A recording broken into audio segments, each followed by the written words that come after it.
If you're like me, you always like to question things that not a lot of people seems to be questioning or even think about. So today we're going to be exploring what's the reason behind why majority of white conservative tend to vote for the Republican Party while majority of black conservatives tend to vote for the Democratic Party, despite these two groups reading the same Bible and for the most part have the same moral values. Let's take a look at this video by Holy Post Media on their YouTube channel. Make sure you guys check their channel out. Also, make sure you like this video and also subscribe to the channel if you haven't. Let's go.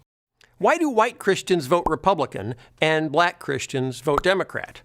Everyone knows conservative Christians vote Republican. It's like one of the rules of nature. The sun comes up in the east and conservative Christians vote Republican.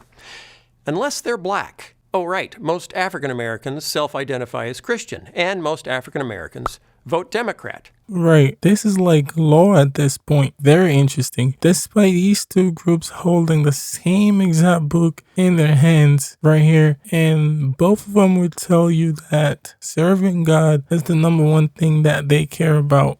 Look at the numbers. In 2016, 81% of white evangelical Christians voted for Donald Trump. For many Christians, it's just assumed the Republican Party is the party for Christians.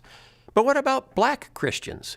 Pew Research interviewed validated voters after the 2016 election, people they could verify actually voted. When they looked at black Protestant Christians, there is no official category for black evangelicals because most pollsters have decided evangelical is a white term, but that's a whole different video.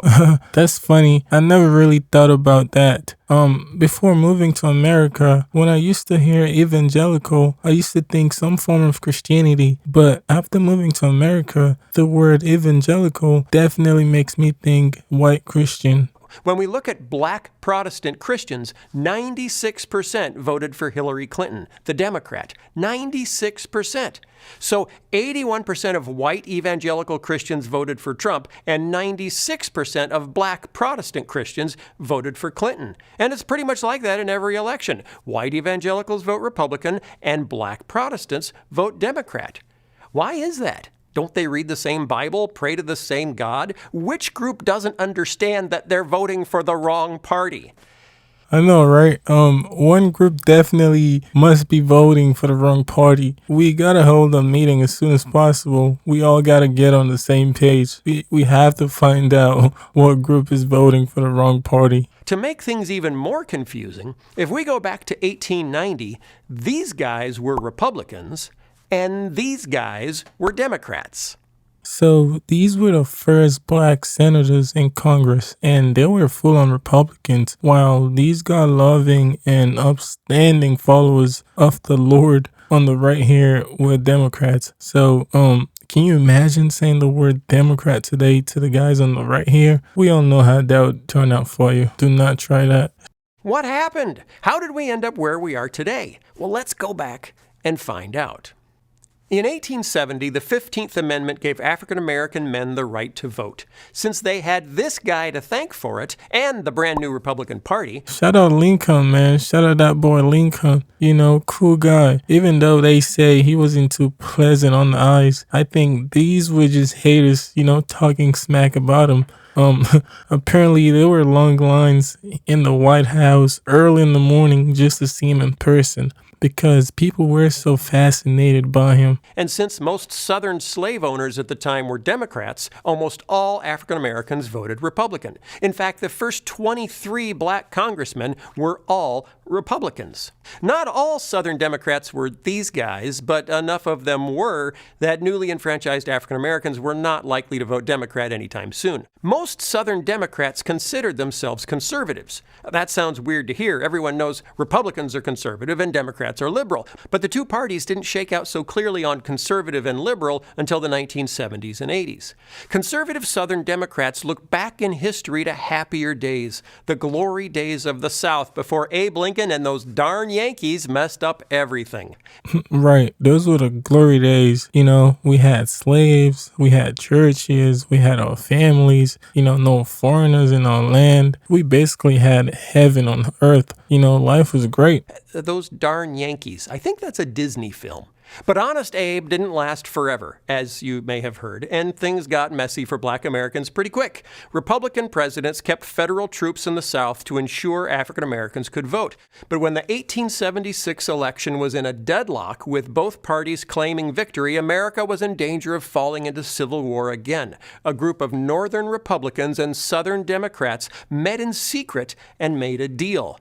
Rutherford Hayes, the Republican candidate, would become president. In exchange, all federal troops, the ones protecting black rights, would be removed from the South.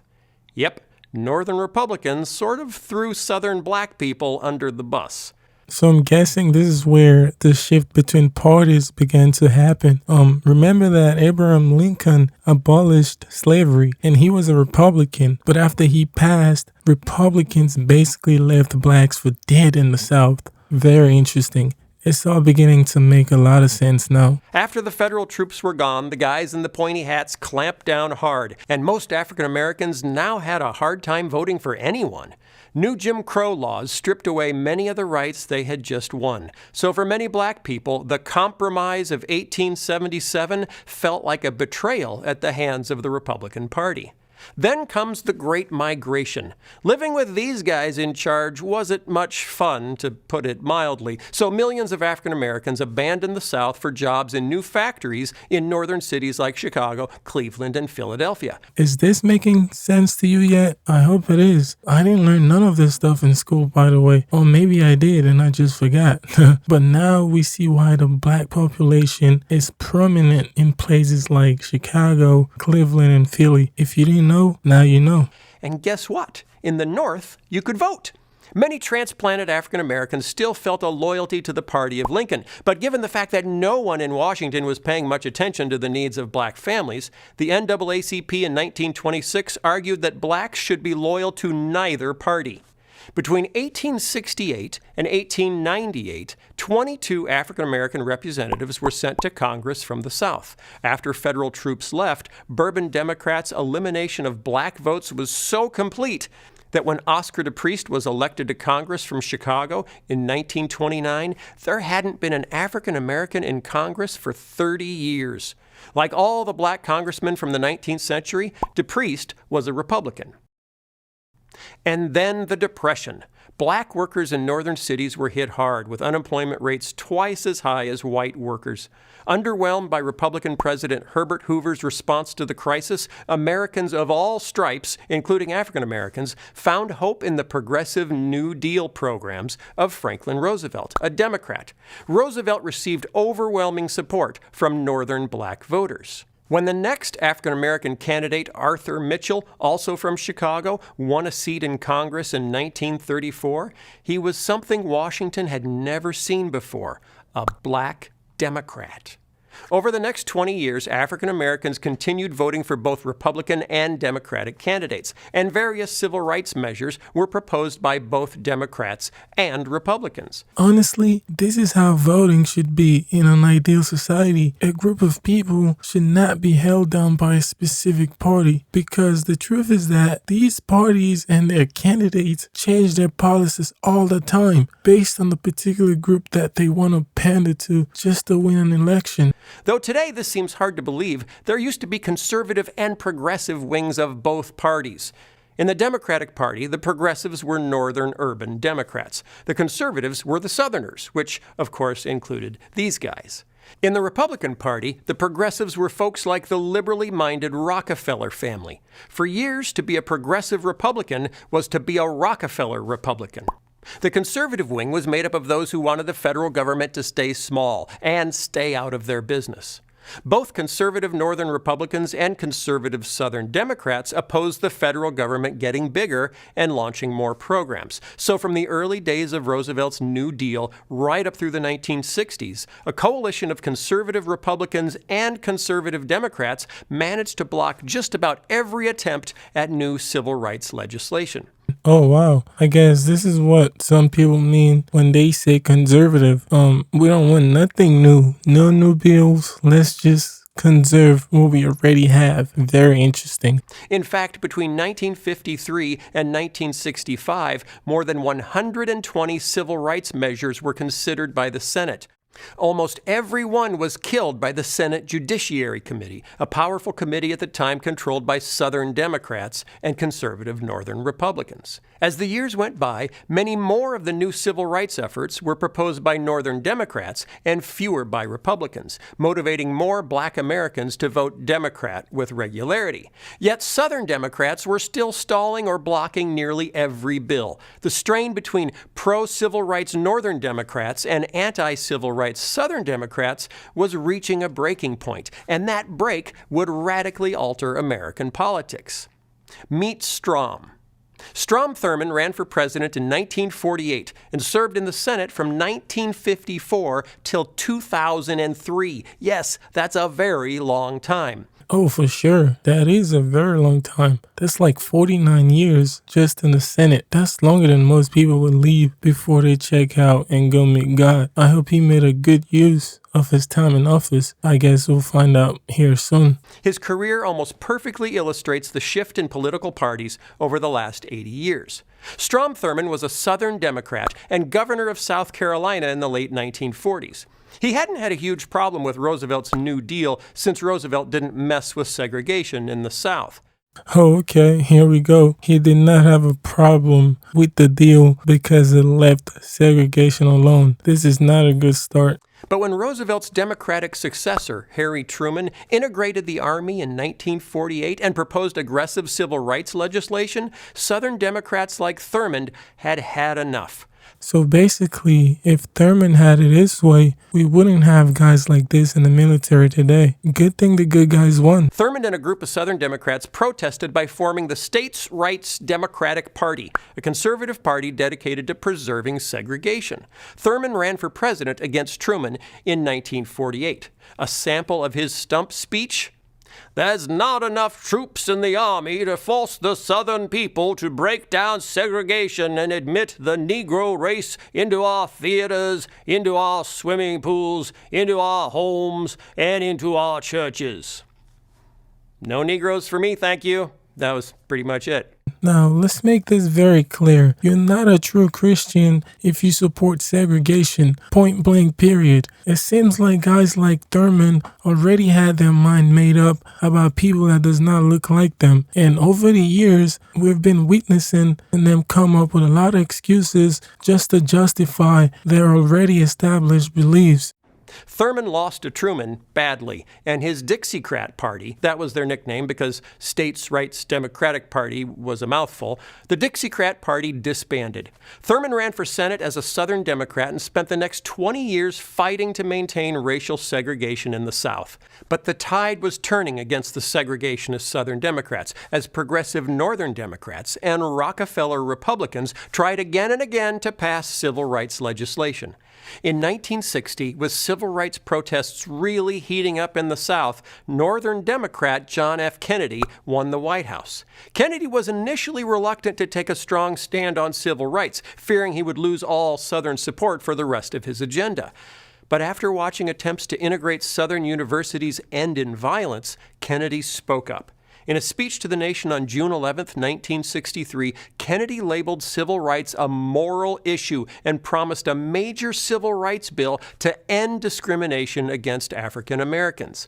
5 months later, Kennedy was assassinated.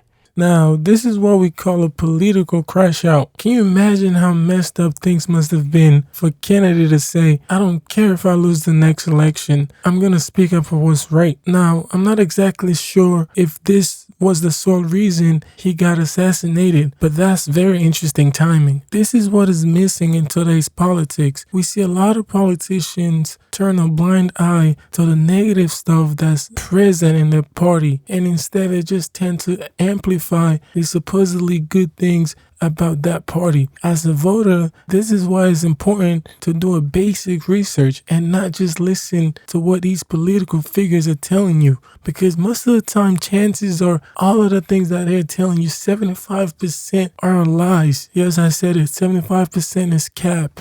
So you gotta filter through the BS just to get to the truth. His successor, Lyndon Johnson, vowed to finish the fight for civil rights in honor of Kennedy. And, propelled by goodwill toward Kennedy and aided by progressive Republicans, Johnson was able to pass the raft of legislation that would end segregation in America.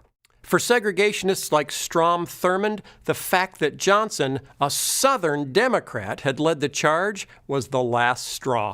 In 1964, Thurmond announced that going forward, he was a Republican. Over the next few years, segregationist Democrats like Thurmond jumped to the Republican Party in droves, and the South began shifting from blue to red. The identity of the Democratic Party as progressive was settling in, and a new wave of conservative Republicans was about to shift the brand there as well.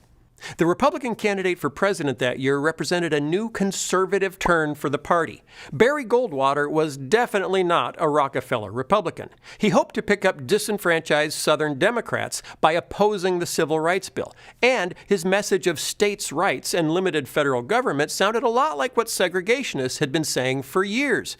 As a result, Goldwater won the Deep South, but failed in every other state except his home state of Arizona.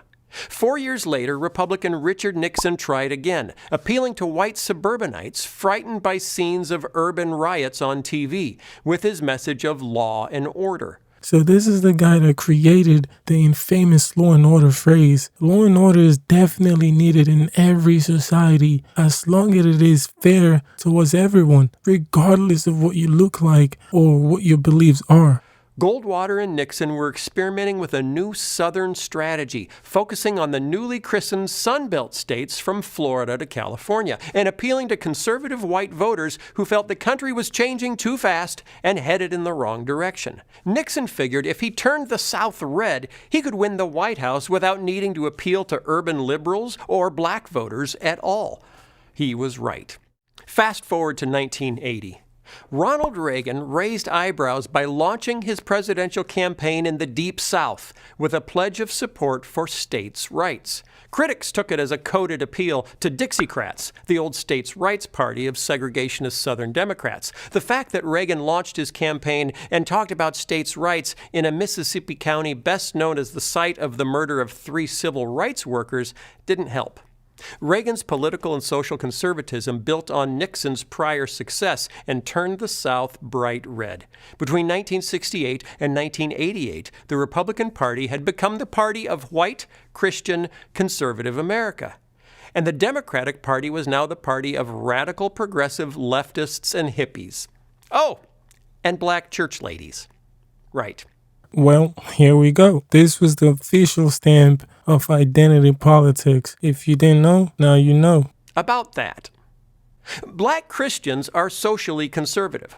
They're theologically conservative. So why aren't they politically conservative too? Black Christians and white Christians vote very differently, partly because their histories and life experiences are vastly different. When white Christians look at the Supreme Court, for example, they see the reason abortion is legal and school prayer isn't.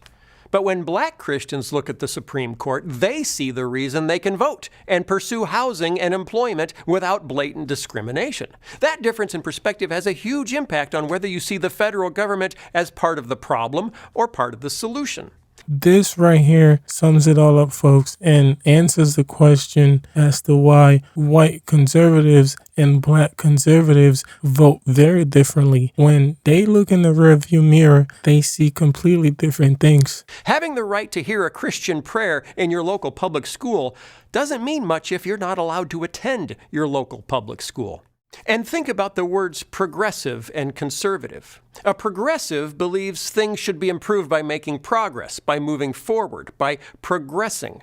A conservative believes the good things we presently have are at risk of being lost and need to be conserved, or even revived from the past. So the best way to explain why white Christians vote for conservative candidates and black Christians vote for progressive candidates may simply be this. What do we see when we look in the rearview mirror? White Christians see a simpler time, when everyone went to church, when we prayed in school, when abortion was illegal and gender roles were clear. When black Christians look in the rearview mirror, the view is very different.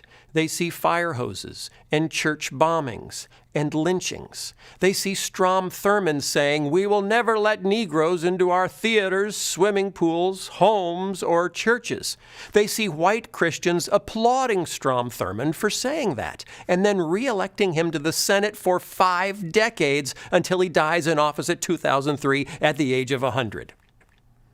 Is this beginning to make sense? Damn, this guy served his entire life in public office. Pretty much the same applies to most politicians, to be honest, which is why politics has been a very, very private club since the start of time. You pretty much gotta know somebody to be let in the doors. And when you enter those doors, you better get with the program. There are other issues. Conservative white Christians see sin mostly as an individual problem, wrongs committed by one person against another, requiring only individual confession and repentance as the solution. Black Christians also see sin as a systemic problem, sinful systems needing broader solutions and broader confession and repentance. So to wrap all this up, it really doesn't help that we've only got 2 viable parties, and that we've decided one is for people who want things to change, and the other is for people who want things to stay the same. I'm oversimplifying, but you get the point. The Bible calls us to hold on to what is good, while also working toward what is best, to conserve and progress. And neither party lines up with that very well. But I hope at least now you understand how Christians from different backgrounds can read the same Bible, pray to the same God, and come to very different conclusions about who's going to get their vote.